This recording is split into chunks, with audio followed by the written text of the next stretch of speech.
Terima kasih sudah like, subscribe, share, and comment this video. Have fun! Assalamualaikum warahmatullahi wabarakatuh. Pada kesempatan ini, saya akan membacakan sebuah novel yang berjudul Tahajud Cinta di Kota New York, sebuah karya dari Arumi E. Di bawah langit New York, dua hati bertemu, satu janji terucapkan.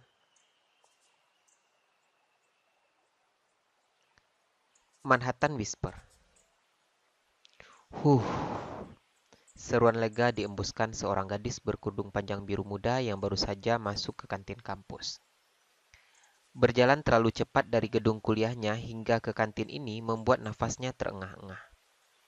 Sembari mengatur nafas, ia melangkah perlahan menghampiri kedai makanan yang menyediakan beragam menu makan siang hari ini. Saat ia berjalan, ujung baju terusannya yang lebar dan panjang melebihi mata kaki seolah menyapu lantai.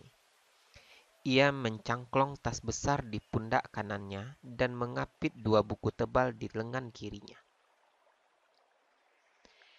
Gadis berkerudung itu mengambil sebuah baki, kemudian memilih makan siangnya. Susah payah ia membawa baki makanannya itu sambil tetap mengapit dua buku tebal di lengan kirinya. Kemudian matanya mengamati seluruh ruang kantin. Ini waktu makan siang. Kantin ini dipenuhi mahasiswa-mahasiswi yang asik menikmati makan siang masing-masing sambil berbincang-bincang satu sama lain. Agak jauh dari tempat berdiri, ia melihat kursi kosong di samping seorang gadis berambut merah. Ia segera berjalan menghampiri kursi itu. "Sorry, this place is not for you," seru gadis berambut merah itu dengan suara ketus sambil meletakkan begitu saja tas besarnya di atas kursi kosong itu. Gadis berkerudung itu tertegun sesaat, namun tak berkomentar apa-apa. Ia kembali mengedarkan pandangannya ke seluruh ruang kantin. Ia melihat ada satu kursi lagi yang kosong di hadapan sebuah meja bundar yang sudah dikelilingi dua orang pemuda dan seorang gadis. Ia menghampiri kursi itu, berharap ia diizinkan untuk ikut duduk di kursi itu. "Excuse me, can I..." Belum sempat gadis itu menyelesaikan kalimatnya, pemuda yang duduk di sebelah kursi kosong itu segera meletakkan tangannya di atas kursi itu. "Sorry, this is my girlfriend seat," ucap pemuda itu. Gadis itu menelan ludah. Ia tampak kebingungan. Bagaimana ini? Kedua tangannya mulai merasa kepayahan memegang baki makanan sekaligus dua buku tebal yang berat. "Hai Arabian Chinese, just eat your lunch outside. This place is not for you," ujar pemuda itu lagi dengan pandangan sinis, lalu ia tertawa bersama dua temannya, seorang pemuda dan seorang gadis yang sama-sama duduk mengelilingi meja itu. "Brian, why are you so rude?" tegur seorang gadis berwajah menarik berkulit sawo matang pada pemuda itu. Gadis berpakaian skinny jeans dengan t-shirt berlengan pendek yang pas di badan itu tiba-tiba saja sudah ada di samping gadis berkerudung yang masih memegang baki makanannya. Gadis itu meraih baki yang dibawa gadis berkerudung panjang itu, kemudian meletakkannya di atas meja di depan kursi yang masih kosong. Pemuda yang disebut Brian itu tampak terpana melihat aksi gadis yang baru datang itu. Gadis berkerudung itu juga hanya bisa tertegun melihat baki makanannya diambil tanpa permisi. "Please, sit down here, friend. You can eat your lunch here," ucap gadis bergaya modis itu. "But," sahut gadis berkerudung itu tampak canggung dan ragu. "It's okay," ucap gadis yang menolongnya sambil tersenyum lebar. "And you, Brian, I'm not your girlfriend. Remember that," ucap gadis itu pada pemuda bernama Brian. "I just keep this seat for you, darling," sahut Brian disertai seolah senyum yang lebih mirip seringai. "Don't ever call me darling. I'm not your darling, Brian. You can go now. I saw you have finished your lunch. Ujar gadis itu lagi dengan tegas. Brian hanya mengangkat bahu.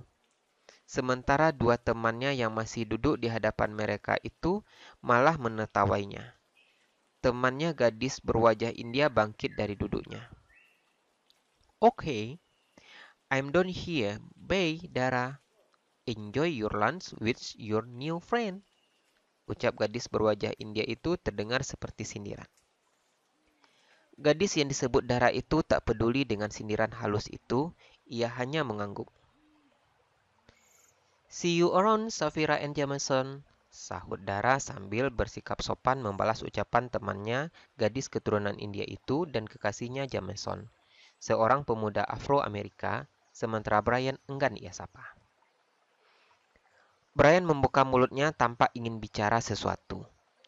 Namun tatapan tajam Dara ke arahnya membuatnya ujung bersuara. Ia membalikkan tubuhnya, kemudian ia ikut melangkah pergi bersama Safira dan Jameson. Gadis berkerudung itu sudah duduk di kursi yang diberikan Dara padanya. Dara ikut duduk di samping gadis itu, melanjutkan makan siangnya yang terputus karena tadi harus menerima telepon dari keluarganya di Indonesia. Thank you, it's okay, give me a seat here. Teman-temanmu sepertinya tidak suka aku duduk di sini, ucap gadis berkerudung itu tampak sedikit cemas. Don't worry about them. Maafkan sikap teman-temanku tadi. Aku sedikit ketus kepada Brian supaya dia sadar. Jangan seenaknya saja bersikap tidak sopan pada orang lain, jawab Dara. You are not American, right? No, I'm not. I am Indonesian. I am a student here, jawab Dara. You are great. You have many friends here, ucap gadis berkerudung itu lagi. Aku berteman dengan siapa saja. Dari negara mana saja, ras apa saja, agama apa saja. Karena itu aku tidak suka tiap kali melihat ada yang melecehkan orang lain hanya karena tampil berbeda dengan mereka. This is America. Anyone accepted here, sahut Dara. Dara memandangi gadis berkerudung itu. Penampilan gadis itu memang lain daripada yang lain. Tak banyak gadis yang memakai kerudung sehari-hari di kampus ini. Dara pernah melihat ada seorang gadis Iran yang juga memakai kerudung di kampus ini. Tetapi gadis itu tampak lebih supel daripada gadis yang ada di hadapannya ini. Dara sering beberapa kali melihat gadis itu. Penampilannya memang mencolok karena sangat berbeda dibanding penampilan mahasiswi lainnya. Gadis ini selalu memakai kerudung yang menutupi kepalanya. Saat di Indonesia, Dara sering melihat gadis-gadis muslim memakai kerudung. Tetapi saat ini cara mereka memakai kerudung tampak trendy. Sedangkan gadis di sampingnya ini masih memakai kerudung dengan cara yang sederhana. Kerudung gadis itu tebal dan lebar, dilipat menjadi bentuk segitiga.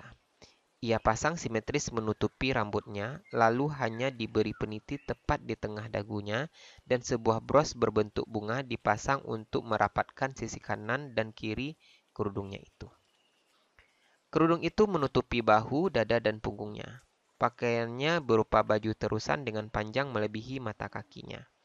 Bentuknya lurus semakin melebar ke arah bawah, sehingga tidak memperlihatkan lekuk pinggangnya. Lengan bajunya juga panjang, sedikit menggembung di bagian ujung dekat pergelangan tangan. Kerudungnya biru muda polos, baju terusannya biru tua polos. Betapa sederhananya penampilan Aisyah Liu. Gadis ini juga pendiam. Ia terlihat hampir selalu sendirian. Aku pernah melihatmu beberapa kali di kelas yang sama denganku, kata Dara. Really? Kamu jurusan manajemen bisnis juga? Tanya gadis itu tampak seperti sedang mengingat-ingat wajah Dara. Kau pasti tak memperhatikan aku ya, tapi aku ingat kamu, penampilanmu sangat mencolok, jawab Dara setelah mengangguk beberapa kali. Gadis itu tampak terperanjat. Penampilanku mencolok? Aku tidak pernah berdandan, sahutnya heran. Kerudungmu itu yang membuatmu mencolok. Tidak banyak gadis yang memakai kerudung di kampus ini. Kau pendiam sekali, membuat orang yang melihatmu jadi menduga-duga kau punya rahasia apa di balik kerudung panjangmu. Aku juga muslim, tapi kau lihat sendiri, penampilanku berbaur dengan yang lainnya. Sedangkan kau tampak seperti orang asing di sini, jawab Dara. Gadis berkerudung itu menatap Dara agak lama. Kemudian mengernyitkan kedua matanya yang berkelopak tipis, membuat matanya tampak semakin tipis hampir menyerupai garis. Aku memang orang asing di sini. Aku bukan warga Amerika. Tapi aku tak mau berpakaian ala gadis Amerika hanya supaya diterima dalam pergaulan kampus. Aku seorang muslimah yang ingin menjaga kehormatanku dengan berpakaian sopan dan tertutup. Maaf jika penampilanku terlihat aneh, ucap gadis berkerudung itu. Dara menelan makanan yang tadi dikunyahnya lalu menyeruput jus jeruk perlahan. Buatku penampilanmu tidak masalah. Di Indonesia banyak gadis muslim yang memakai kerudung. Aku sudah biasa melihatnya. Tapi di New York, kamu memang harus maklum kalau dipandang aneh. Di sini tidak banyak wanita yang memakai kerudung, kata Dara sambil tersenyum sebagai tanda ia menerima pilihan gadis berkerudung itu untuk tampil berbeda. Di sini temanku memang belum banyak, tapi aku punya beberapa teman di pengajian kampus yang baik padaku, ucap gadis berkerudung itu lagi. Wah, ada pengajian di kampus ini? Tanya Dara tampak takjub. Gadis berkerudung itu mengangguk. Dara tak menyangka masih ada mahasiswa yang berminat mengaji di sini. Hanya sekelompok kecil, tapi cukup membantu memberi kami pencerahan dan memperikat tali persaudaraan muslim di antara kami. Kami saling mendukung satu sama lain, jawab gadis berkerudung itu. Hey, what's your name? Tanya Dara kemudian saat ia tersadar ia belum tahu nama gadis temannya makan siang kali ini. My name is Aisyah Liu, jawab gadis berkerudung itu. Gadis itu meletakkan sendok yang baru saja ia pegang kembali ke makanannya. Lalu ia mengulurkan tangan kanannya kepada Dara. Dara menerima uluran tangan gadis berkerudung itu. I'm Dara Paramita. Tadi aku sudah bilang aku dari Indonesia kan? Kau pernah mendengar tentang Indonesia, saudara? Gadis yang mengaku bernama Aisyah Liu itu mengangguk. Aku tahu Indonesia. Sebuah negara di Asia Tenggara yang memiliki penduduk beragama Islam paling banyak di seluruh dunia, jawab Aisyah Liu. Dara hanya tersenyum. Dalam hati ia malu. Ia termasuk warga negara Indonesia yang beragama Islam. Tapi ia akui, ia bukanlah penganut Islam yang tekun beribadah. Apalagi di New York ini, ia semakin jarang sholat. Bahkan saat bulan Ramadan di kota ini, ia tak sanggup ikut berpuasa 16 jam lamanya. Kamu dari Cina ya? Tebak Dara melihat wajah khas Aisyah Liu. Ya, aku dari Ningxia Hui, Cina, jawab Aisyah Liu. Ningxia Hui di Cina? Ulang Dara baru kali ini ia mendengar nama daerah itu. Tetapi ia enggan bertanya lebih jauh. Ia hanya akan memperlihatkan pengetahuannya tentang negara Cina yang terbatas. Maaf, kamu baru masuk Islam? Tanya Dara lagi. Sejak pertama kali melihat sosok Aisyah Liu, Dara merasa penasaran ingin tahu. Gadis itu berwajah oriental, tetapi memakai kerudung seperti gadis-gadis di Saudi Arabia dan negara mayoritas muslim lainnya. Tidak, aku sudah muslim sejak lahir. Aku keturunan suku Hui yang mayoritas beragama Islam. Tempat tinggalku daerah otonom Ningxia Hui sering disebut sebagai provinsi muslim di Cina. Karena banyak suku Hui yang tinggal di sana, ayahku berpikiran cukup modern. Walaupun aku hanya seorang wanita, ayahku mengirimku kuliah di Amerika berharap ilmuku setelah lulus nanti bisa semakin memajukan perusahaan ayahku. Jawab Aisyah Liu panjang lebar. Dara mengangguk-angguk. Tanpa ia tanyakan, akhirnya Aisyah menjelaskan sendiri tentang daerah tempat tinggalnya. Ini adalah informasi baru untuk Dara. Ia memang pernah mendengar ada satu wilayah di negara Cina yang warganya banyak beragama Islam. Nah, untunglah ayahmu berpikiran modern. Seorang wanita itu bukan hanya kita kita juga bisa tak kalah hebatnya dengan laki-laki manapun jika kita mau sungguh-sungguh berusaha. Kau jangan kalah dengan ayahmu. Kamu juga harus lebih modern sedikit. Jangan terlalu pendiam di kampus ini. Jangan hanya bergaul dengan teman pengajianmu. Bertemanlah dengan semua anak dari negara, agama, dan ras manapun. Di sini banyak mahasiswa yang berasal dari negara lain. Berteman dengan beragam orang akan memperluas wawasanmu. Mulai saat ini kita berteman, oke? Ucap Dara memberi masukan kepada Aisyah Liu yang masih tampak lugu itu. Mata Aisyah Liu berbinar-binar mendengar ajakan Dara. Sudah 6 bulan ia kuliah di kampus ini, tetapi baru kali ini ada seorang gadis selain teman pengajiannya yang bersedia menjadi temannya. Senyum Aisyah mengembang. Ia merasa hari ini adalah hari keberuntungannya. Alhamdulillah, thanks Dara, ucap Aisyah Liu terlihat senang. Ia memandangi Dara dengan tatapan penuh syukur. 6 bulan kemudian, gadis bertopi bundar itu menghela nafas panjang. Sudah hampir 3 jam ia berkeliling Century 21 Department Store, tetapi barang yang diinginkannya belum juga ia temukan. Ini adalah pusat perbelanjaan yang cukup luas. Terletak di dekat Freedom Tower, bekas menara kembar WTC yang kini telah runtuh, tepatnya di 22 Cortlandt Street, New York. Cukup melelahkan berkeliling tempat seluas ini. Untunglah ia sudah menyiapkan diri memakai sepatu kets yang nyaman, sehingga kakinya tidak terasa sakit walau sudah berjalan berjam-jam lamanya. Kemudian matanya menangkap sebuah outlet pakaian yang sebelumnya luput dari pengamatannya. Di depan outlet itu tertulis susunan huruf besar membentuk kata Burberry. Pakaian yang membalut tubuh manekin yang dipajang di depan outlet itu menarik perhatian gadis itu. "Ah, ini dia," ujar gadis itu dengan mata membelalak. Gadis itu bergegas masuk. Seorang wanita muda berambut coklat dan bermata hijau menyambut gadis itu. "Can I help you, miss?" tanya wanita itu dengan suara sopan. Gadis itu cukup takjub dengan pelayanan toko ini. Sekarang ini musim pusat perbelanjaan Century 21 ini dipenuhi pengunjung.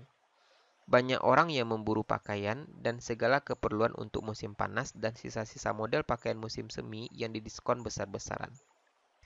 Tetapi penjaga outlet ini masih menyambutnya dengan ramah dan menawarkan bantuan. Luar biasa. "I want this, please," jawab gadis itu sambil menunjuk pakaian yang dipajang di manekin itu. Wanita penjaga toko itu mengangguk, kemudian menanggalkan pakaian yang dikenakan manekin itu, lalu menyerahkannya pada gadis itu. "I'm sorry, miss. Model yang ini hanya tinggal ini satu-satunya. Ini sisa desain musim semi.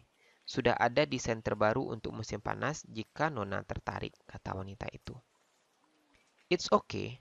Aku suka yang ini," sahut gadis itu sambil menerima pakaian yang diberikan wanita penjaga outlet.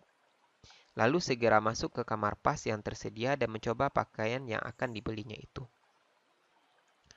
"Alhamdulillah, ukurannya pas untukku.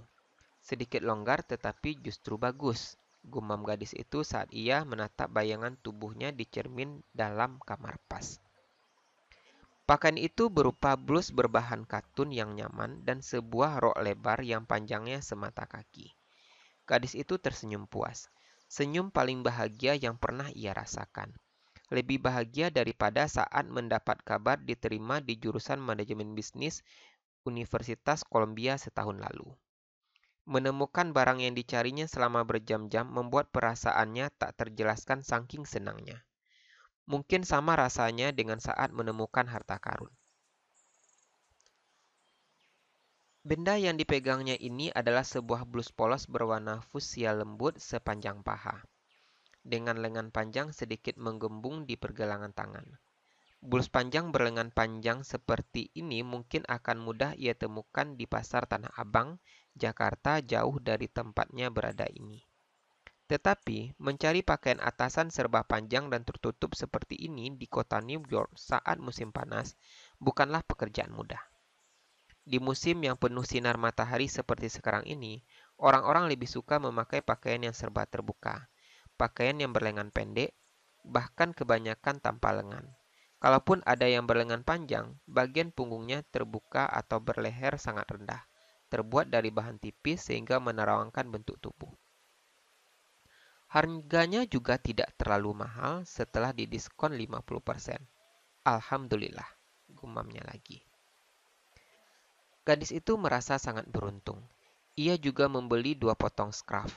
Satu scarf berwarna krem dengan motif bunga-bunga kecil, warna-warni berukuran cukup lebar sekitar 70 cm kali 70 cm. Satu scarf lagi berukuran lebih kecil berwarna merah tua, polos tanpa motif.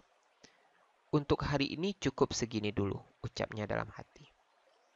Setelah membayar semua yang dibelinya, gadis itu berjalan keluar toko itu dengan langkah ringan dan wajah ceria. Segala kelelahannya selama berjam-jam berkeliling Century 21 Department Store seolah terbayarkan setelah akhirnya ia mendapatkan barang yang ia inginkan.